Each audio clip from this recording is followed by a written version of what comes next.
अस्सलामु अलैकुम वरहमतुल्लाहि वबरकातुहू। तमाम स्टूडेंट्स को फिर एक दफ़ा खुशामदीद कहते हैं। और जैसा कि आप जानते हैं कि लास्ट क्लास में हमने डिस्कस किया था कि फ्लक्स थ्रू एन स्फीयर हमें मालूम करना था, किसी स्फीयर से गुजरने वाला फ्लक्स। लेकिन ये टॉपिक अभी इनकम्प्लीट है, इसको कंप्लीट करने की ज़रूरत है। वो इलेक्ट्रिक फ्लक्स तो यहाँ तक पहुँच गए थे हम लोग, कहाँ तक निकाल तो लिया है, लेकिन इस पर बहस बाकी थी। एक दफ़ा फिर से देख लें हमने क्या किया था। पूरे जो सतह है उससे फ्लक्स मालूम करने के लिए पूरी सतह को छोटे छोटे एलिमेंट एरियाज़ में डिवाइड किया था डेल्टा ए में। फिर इंटेंसिटी का हर एलिमेंट एरिया डेल्टा ए के साथ डॉट प्रोडक्ट लेके सबको सम अप किया था, तो टोटल फ्लक्स हासिल हो गया था। पूरी बहस हम पिछली वीडियो में कर चुके। आप देखें यहाँ पे क्या हुआ था, यहाँ तक पहुँच गए थे। समेशन डेल्टा ए पर भी बात कर ली थी हमने। समेशन डेल्टा ए किसको रिप्रेजेंट कर रहा है? टोटल सरफेस एरिया को रिप्रेजेंट कर रहा है। तो किसी भी स्फीयर का जो टोटल सरफेस एरिया होता है, सतह का रकबा, उसका फार्मूला 4πr² है। तो समेशन डेल्टा है, तमाम एलिमेंट एरियाज़ को जमा करेंगे तो कुल सतह का रकबा आ जाएगा जो 4πr² के बराबर होता है। तो समेशन डेल्टा की जगह 4πr² आ गया। और उसके बाद फिर हमने बताया था कि इंटेंसिटी है उसका फार्मूला, तो चार्ज क्यू की वजह से हर फासले पर इंटेंसिटी का फार्मूला होता है KQ/r²। KQ/r², के कूलम कांस्टेंट है। तो इंटेंसिटी की जगह आ जाएगा KQ/r², जो चार्ज क्यू ने इंटेंसिटी पैदा की है, और मल्टीप्लाई ये इंटू का साइन है 4πr² की जगह। फिर r² से कट जाएगा ऊपर नीचे होने की वजह से, है ना। तो यहाँ पे क्या बचेगा? KQ/4π बचेगा। लेकिन यहाँ पे फिर K की वैल्यू भी हमने पुट कर दी थी। कूलम्स लॉ में पढ़ा था कि कूलम कांस्टेंट बराबर होता है 1/4π ε0 के। इसको परमिटिविटी ऑफ फ्री स्पेस कहते हैं, ε0। इसकी वैल्यू 8.85 एक्सपोनेंट -12 कूलम स्क्वायर पर न्यूटन मीटर स्क्वायर होती है। तो K की जगह 1/4π ε0 आ गया था, और ये Q और 4π बचे थे, इसको हमने आगे लिख दिया था। उसके बाद 4π से कट गया था, ये 4π नीचे वो 4π ऊपर है। तो यहाँ क्या बचा था? 1/ε0 और साथ में क्या बचा? Q। बाकी सब कुछ साफ। तो 1/ε0 के साथ आगे Q रह गया। तो दिस एक्सप्रेशन गिव्स, लिखिए, this expression gives electric flux through an sphere. This expression gives electric flux through an sphere. तो ये इलेक्ट्रिक फ्लक्स का फार्मूला डेवलप हो गया। आइए इस पर थोड़ी सी बहस करनी बाकी थी कि चार्ज क्यू की वजह से इस इमेजिनरी स्फीयर से जो फ्लक्स पास होगा 1/ε0 क्यू है। मुझे एक बात बताइए, ये जो आपने फ्लक्स निकाला है इस स्फीयर से गुजरने वाला, क्या इस फ्लक्स का इन्हिसार इस सतह के रकबे से है? तो सतह के रकबे से नहीं है, वो तो पहले ही साफ़ हो गया। क्या रेडियस से है? रेडियस से भी नहीं है, रेडियस भी कहीं ना कहीं साफ़ हो गया। इसका मतलब है इससे गुजरने वाला जो फ्लक्स है वो रेडियस पे डिपेंड नहीं करता। अगर हम फर्ज कर लें कि एक बड़ा स्फीयर बनाएं, तवज्जो रहे क्योंकि अब इस पर बहस करनी है और ये बहुत इंपॉर्टेंट बहस होती है। जब हम कोई टॉपिक ड्राइव कर लेते हैं, कोई एक्सप्रेशन, तो उस पर जो गुफ्तगू होती है, वो कहते नहीं है हर गज़ल का एक हासिल कलाम शेर होता है। क्या होता है? हासिल कलाम शेर, जिसके अंदर पूरी गज़ल का निचोड़ मौजूद होता है। तो हर टॉपिक के एंड के बाद जो डिस्कशन होती है उस फार्मूले के हवाले से, वो असल में हासिल कलाम या हासिल गुफ्तगू कहलाता है। वो पूरी गुफ्तगू का हासिल होता है, मग़ज़ होता है उसके अंदर मौजूद। तो उसको समझने की ज़रूरत है। ये देखिए बहुत ही ज़्यादा घिसपिच डायग्राम हो गई है। तो ये इमेजिनरी स्फीयर है। बाकी तो टॉपिक आप समझ ही चुके हैं क्या था। ये चार्ज को सेंटर पे था, स्फीयर से गुजरने वाला फ्लक्स निकाला था, इस इलेक्ट्रिक लाइन निकल रही थी जिससे पास होकर फ्लक्स पैदा कर रही थी। वो सारी कहानी जो हम डिस्कस कर चुके हैं, इसको थोड़ा सा दोबारा से रिवाइज़ करने की ज़रूरत है। आइए थोड़ा सा देखें दोबारा इसे। डेरिवेशन तो हो गई है, यहाँ तक इलेक्ट्रिक फ्लक्स निकल आया। फ्लक्स थ्रू एन स्फीयर, किसी स्फीयर से गुजरने वाला, इमेजिनरी स्फीयर से गुजरने वाला फ्लक्स ये है। देखें यहाँ पर हमने चार्ज क्यू लिया ना, ये इस टाइप का मामला है। दिस इज़ चार्ज क्यू, जिससे electric line of force emit out हो रही हैं, इससे पास हो रही हैं, इलेक्ट्रिक फ्लक्स ये आ रहा है। अगर मैं आपसे कहूँ कि इस चार्ज क्यू को किसी बड़े स्फीयर के सेंटर पे रखें, स्फीयर को क्या कर लें? बड़ा कर लें, तो बताइए क्या फ्लक्स उतना ही पास होगा, ज़्यादा पास होगा या कम पास होगा? अब आपने चार्ज क्यू को बड़े स्फीयर के सेंटर पे रखा है। मैं ये क्योंकि ये स्फीयर तो इमेजिनरी है ना, ये तो एक तस्वुराती स्फीयर है जो आपने बनाया है। अब अगर इसका साइज़ बड़ा कर दें, चार्ज क्यू वही है, वो चेंज नहीं किया, उसका मैग्नीट्यूड वही है, सिर्फ आपने स्फीयर बड़ा कर दिया, तो इससे गुजरने वाला फ्लक्स क्या ज़्यादा हो जाएगा या कम हो जाएगा? अब आप सोच रहे होंगे कि चूँकि ये स्फीयर बड़ा हो गया तो एरिया, सतही रकबा भी बढ़ जाएगा। क्या हो जाएगा? एरिया बढ़ जाएगा। जब एरिया बढ़ जाएगा तो फ्लक्स के फार्मूले में इंटेंसिटी का एरिया के साथ डॉट प्रोडक्ट आता है, तो एलिमेंट एरिया भी बढ़ जाएंगे, तो फ्लक्स भी बढ़ जाना चाहिए। बिल्कुल सही सोच रहे हैं आप। कि भाई जो फ्लक्स, जब एरिया बड़ा हो गया तो फ्लक्स भी क्या होगा, ज़्यादा हो जाएगा। तो गलत सोच रहे हैं, ऐसा नहीं होगा। एक एंगल से तो लग रहा है कि ऐसा होना चाहिए कि फ्लक्स क्या हो जाए, ज़्यादा हो जाए, क्योंकि रकबा बड़ा हो गया। ज़्यादा एलिमेंट एरिया आएंगे, इंटेंसिटी का ज़्यादा एलिमेंट एरिया के साथ प्रोडक्ट, ज़्यादा फ्लक्स। ऐसा नहीं होगा, फ्लक्स वही रहेगा, ना बढ़ेगा ना घटेगा। जो फ्लक्स इसके थ्रू होगा वही इसके थ्रू होगा। वजह बताइए क्यों? क्योंकि एलिमेंट एरिया जब ज़्यादा हो जाएंगे, जब स्फीयर बड़ी हो जाएगी, जब बड़ी स्फीयर होगी तो क्या वो चार्ज क्यू के करीब हो जाएगी या चार्ज क्यू से दूर हो जाएगी? तो बड़ी जो स्फीयर होगी वो चार्ज क्यू से दूर हट जाएगी। जब चार्ज क्यू से दूर हो जाएगी तो वहाँ इंटेंसिटी बढ़ जाएगी या कम हो जाएगी? यस, इंटेंसिटी कम हो जाएगी। यानी जितना बड़ा स्फीयर होता जाएगा तो रकबा तो बड़ा होता जा रहा है, लेकिन इंटेंसिटी उसी रेशो के साथ कम होती चली जाएगी, क्योंकि जैसे जैसे आप फासला बढ़ाते चले जाते हैं चार्ज क्यू से, इंटेंसिटी, मैदान की ताकत कमज़ोर होने लगती है। लिहाजा प्रोडक्ट वही रहेगा। एक तरफ एरिया बढ़ रहा है लेकिन दूसरी तरफ इंटेंसिटी उसी रेशो से कम हो रही है, लिहाजा मल्टीप्लाई करने पर जवाब एक ही आएगा। इसका मतलब ये हुआ कि ये जो इमेजिनरी स्फीयर है, चाहे ये छोटा हो या बड़ा हो, तो फ्लक्स पे कोई असर नहीं पड़ता। आइए अब छोटा स्फीयर ले लें। अगर इसी चार्ज क्यू को, ये था आपके पास असल स्फीयर जो वहाँ बना हुआ है, अगर इसको छोटे स्फीयर के सेंटर पे रखें, अब देखें आपने स्फीयर क्या कर दिया, छोटा कर दिया, तो क्या उससे गुजरने वाला फ्लक्स बढ़ जाएगा या कम हो जाएगा? नहीं, अभी भी वही रहेगा। क्यों वही रहेगा? अब आप बोले सर यहाँ पे एरिया तो कम हो गया। जब एरिया कम हो गया तो फ्लक्स कम हो जाना चाहिए।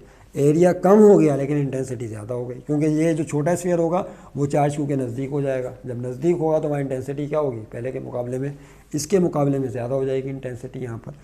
तो एरिया छोटा हो गया लेकिन इंटेंसिटी उसी रेशो से बढ़ जाएगी, तो मल्टीप्लाई करने पर दोबारा जवाब वही आएगा। इसका मतलब ये हुआ कि चार्ज क्यू के गिर्द, चाहे इमेजिनरी स्फीयर आप छोटा बनाएं या बड़ा बनाएं, इस बात से उसका ताल्लुक़ नहीं होता कि उसका रेडियस कम है या ज़्यादा है। उसका ताल्लुक़ बराह रास्त किससे होता है? चार्ज क्यू के मैग्नीट्यूड से होता है। किससे? चार्ज क्यू के मैग्नीट्यूड से। तो रकबा छोटा हो या बड़ा हो, इलेक्ट्रिक फ्लक्स सेम रहता है, वो चेंज नहीं होता। उसका ताल्लुक़ बराह रास्त किससे? चार्ज क्यू के मैग्नीट्यूड से, कि उसकी ताकत कैसी है चार्ज क्यू की। जैसी ताकत बढ़ जाएगी तब जाके फ्लक्स बढ़ेगा, ताकत कमज़ोर हो जाएगी फ्लक्स कम हो जाएगा, चाहे स्फीयर छोटा हो या बड़ा हो। अच्छा, एक और रुख है इस बात को समझने का, क्यों फ्लक्स चेंज क्यों नहीं होता, सबसे सेम क्यों गुजर रहा है?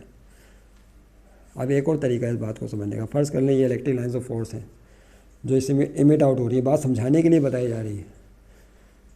ये चार्ज क्यों है? मुझे बताइए कितनी इलेक्ट्रिक लाइन बनाई है हमने, इससे कितनी इलेक्ट्रिक लाइन्स पास हो रही हैं? इस स्फीयर से, बीच वाले स्फीयर से, बोलिए तो गिन लें से। 1 2 3 4 5 6 7 8, 1 2 3 4 5 6 7 8 लाइन्स इससे पास हो रही है, तो इससे गुजरने वाला फ्लक्स कितना होगा? 8 वेबर होगा।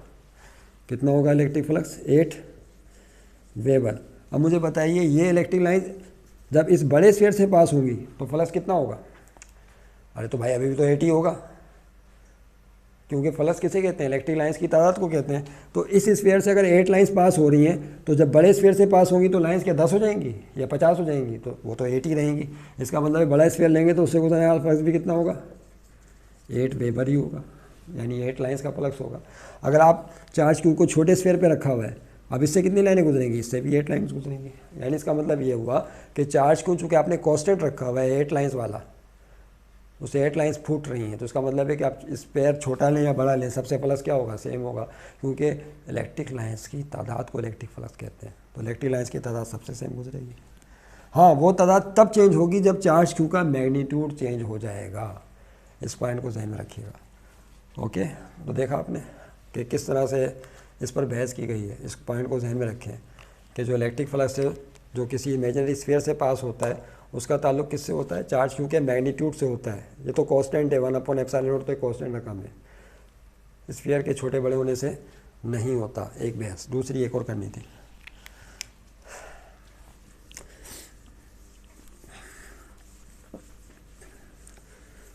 दूसरी बहस ये करनी थी कि अगर फ़र्ज़ करें, फिर से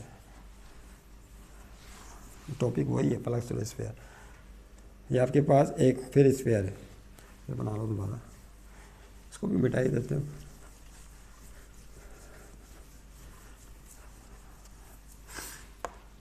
ठीक है भाई, दिस इज स्फीयर। अब फर्ज कर लें इसके अंदर हमने एक चार्ज Q1 रखा। क्या रखा? Q1। इससे गुजरने वाला फ्लक्स कितना होगा Q1 की वजह से, जिससे गुजरेगा? तो ये होगा, ये आपके सामने लिखा हुआ है, प्लस कितना होगा बताइए 1/ε0 और साथ में क्या आएगा Q1। अच्छा ये एक बात बताएं, क्लोज सरफेस और ओपन सरफेस किसे कहते हैं? व्हाट इज़ क्लोज सरफेस, ये लफ्ज़ सुना होगा आपने, और ओपन सरफेस। सिस्टम तो सुना है क्लोज सिस्टम और ओपन सिस्टम, जो उसमें थर्मोडायनेमिक्स में होता है, उसकी बात नहीं कर रहे हैं। एक कहलाती है क्लोज सरफेस और एक कहलाती है ओपन। देखें अगर आप कोई पेज लें, कागज़ का पेज लें, तो वो एक ओपन सरफेस है।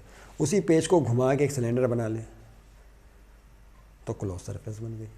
तो सतहें दो तरह की होती, बहुत सारी तरह की होती हैं, लेकिन यहाँ पे दो पे बात कर रहे हैं, ओपन सरफेस और दूसरी क्लोज सरफेस। तो क्लोज ओपन सरफेस कहते हैं कि जिसके अंदर कोई वॉल्यूम ऑक्यूपाई नहीं हो, वो ओपन सरफेस है। लेकिन क्लोज सरफेस किसे कहते हैं? ऐसी सतह जो कोई वॉल्यूम ऑक्यूपाई करे, that is called close surface. अगर मैं आपसे कहूँ कि ये जो स्फीयर बनाया है ये ओपन सरफेस है या क्लोज सरफेस है, तो आप क्या जवाब देंगे? Yes, this is a close surface, क्योंकि इसने वॉल्यूम ऑक्यूपाई किया हुआ है। ये क्या कहलाएगी? Close surface. और ये चूँकि स्फीयर है तो इसके वॉल्यूम का फार्मूला तो आपने पढ़ा ही हुआ है, 4/3 πr³। आर कौन है? इसका रेडियस कहलाता है, सब जानते हैं। आर कौन है? ये फर्स्ट ईयर में वर्नियर कैलिपर, वो स्क्रू गेज के ज़रिए जो है ना हम लोगों ने मेटल स्फीयर का वॉल्यूम निकाला था। वो भी स्फीयर था ना, वो एक बेरिंग बॉल दी गई थी आपको, बेरिंग की तरह जो बॉल होती है मेटल स्फीयर, उसका हमने जो है वॉल्यूम कैलकुलेट किया था। तो स्क्रू गेज से फिर रेडियस निकालते, डायमीटर निकालते थे, उसको डिवाइड करके फिर रेडियस निकालते थे, वहाँ पे फार्मूला बताया था। खैर, तो ये क्लोज सरफेस है, this is called close surface. क्या कोई और मिसाल आपके जहन में है क्लोज सरफेस की? आपने फुटबॉल देखी, फुटबॉल की सतह भी क्या कहलाती है? क्लोज सरफेस कहलाती है, उसके अंदर वॉल्यूम ऑक्यूपाई होता है। कोई और मिसाल? मैंगो, आम जो हम खाते हैं, बहुत ही फलों का बादशाह आम, मैंगो, उसकी जो सतह होती है वो भी क्लोज सरफेस है, उसने भी अंदर अपने अंदर एक वॉल्यूम ऑक्यूपाई किया होता है। समझ रहे हैं बात को? अब इस तरह सोचते चले जाएं तो ऐसी सतह जो कि अपने अंदर वॉल्यूम ऑक्यूपाई कर ले, that is called close surface. तो यहाँ पे ये भी एक क्लोज सरफेस, याद रखिएगा। तो इसका मतलब ये हुआ कि इस क्लोज सरफेस से जो गुजरने वाला फ्लक्स है वो किसके बराबर है? 1/ε0 और चार्ज Q1 या Q। और यहाँ पे हमने Q1 ले लिया तो यहाँ पे क्या आ जाएगा? Q1 आ जाएगा, जाहिर सी बात है। Q लेंगे तो Q आ जाएगा, इसमें सोचने वाली कोई बात ही नहीं है। क्या ये चार्ज Q1 इस सतह के अंदर बंद नहीं? ये जो हमने क्लोज सरफेस है या स्फीयर है, क्या ये चार्ज Q1 कहाँ पर है? बाहर है सतह के, सतह के अंदर है? सतह के अंदर बंद है। इसका मतलब ये हुआ कि इस इमेजिनरी स्फीयर से पास होने वाला इलेक्ट्रिक फ्लक्स बराबर है 1/ε0 into the charge enclosed by the surface. नहीं समझे बात को? यानी 1/ε0 को मल्टीप्लाई कर दें किससे? उस चार्ज से जो इस क्लोज सरफेस के अंदर बंद है। Is that clear? अच्छा, अगर फ़र्ज़ कर लें कि ये Q1 चार्ज 5 कूलम का होता तो यहाँ पे क्या आ जाता? बोले Q1 की जगह 1/ε0 Q1 की जगह क्या आ जाता? 5 कूलम। अगर ये चार्ज फ़र्ज़ कर लें 10 कूलम का होता, कितने कूलम का होता? तो यहाँ 5 के साथ क्या आ जाता? 10 आ जाता। अगर ये चार्ज 15 कूलम का होता तो 15 आ जाता। यानी चार्ज का मैग्नीट्यूड बढ़ता जाता है, साथ में फ्लक्स भी उसी हिसाब से बढ़ता चला जाता है, क्योंकि फ्लक्स का ताल्लुक किससे होता है? चार्ज क्योंकि मैग्नीट्यूड से होता है। अच्छा, ऐसा भी हो सकता है कि आप चार्ज एक नहीं रखें बल्कि एक से ज़्यादा रख लें। आपने यहाँ पे बीच में 2 चार्ज रख दिए, Q1 रख दिया और एक और चार्ज रख दिया Q2। कितने चार्ज हो गए? दोबारा आ जाए वहीं पे। अब आपने 2 चार्जेस रख दिए, तो बताइए फ्लक्स कितना होगा? पहले चार्ज की वजह से 1/ε0 Q1 होगा, उसके साथ फिर आपने एक चार्ज और रख दिया, तो अब Q1 के साथ किसको प्लस कर देंगे? Q2 को। नहीं समझे बात? क्योंकि आप इस स्फीयर के अंदर आपने 2 चार्जेस रख दिए, तो ये भी इलेक्ट्रिक फ्लक्स प्रोड्यूस करेगा और ये भी इलेक्ट्रिक फ्लक्स प्रोड्यूस करेगा। तो यहाँ पे दोनों चार्जेस सतह के अंदर बंद हैं, तो 1/ε0 को मल्टीप्लाई कर देंगे टोटल चार्ज जो कि सतह के अंदर बंद है। उसके बाद अगर फ़र्ज़ कर लें यहाँ 3 चार्जेस होते हैं, कितने? एक और आता, तो Q2 के साथ किसको प्लस कर देते? Q3 को, क्योंकि आप इसके अंदर 3 चार्ज क्लोज हैं। अगर फ़र्ज़ कर लें इसी तरीके से इसमें एक और चार्ज होता तो Q4 को प्लस कर देते। 5 चार्ज होते तो Q5, Q6, n चार्जेस होते तो क्या लगाते आखिर में? Qn लगा देते। नहीं समझे बात? इसका मतलब है कि जितने ज़्यादा चार्जेस इस सतह के अंदर बंद होते चले जाएंगे, इलेक्ट्रिक फ्लक्स उसी तरह बढ़ता रहेगा। तो अब इलेक्ट्रिक फ्लक्स का फार्मूला क्या है? 1/ε0 into total charge enclose by the surface. क्या करेंगे? 1/ε0 को मल्टीप्लाई कर देंगे किससे? टोटल चार्ज से जो कि सतह के अंदर बंद है, और इसी को कहते हैं गॉसेस लॉ। क्या कहा जाता है इसे? This is called what? Gauss's law. Gauss's law ये बयान करता है कि टोटल, इसका ताल्लुक क्लोज सरफेस है, the total flux through a close surface. अब वो क्लोज सरफेस स्फीयर की सूरत में भी हो सकती है, वो किसी ऑर्बिटरी शेप की सूरत में भी हो सकती है, किसी भी शक्ल में हो सकती है, याद रखिएगा जो अभी हमने डिस्कस किया है। तो गॉसेस लॉ कहता है the total electric flux through a close surface is equal to 1/ε0 times the total charge enclose by the surface. ये है इसकी स्टेटमेंट कि किसी सतह से बंद सतह से गुजरने वाला total flux 1/ε0 multiply total charge enclose by the surface के बराबर होता है। 1/ε0 को मल्टीप्लाई कर दीजिए किससे, उस टोटल चार्ज से जो सतह के अंदर बंद है, तो उस क्लोज सरफेस से गुजरने वाला टोटल फ्लक्स हासिल हो जाता है। तो उसको नेक्स्ट वीडियो में इंशाल्लाह डिस्कस करेंगे। Be happy. Gauss's law next topic होगा।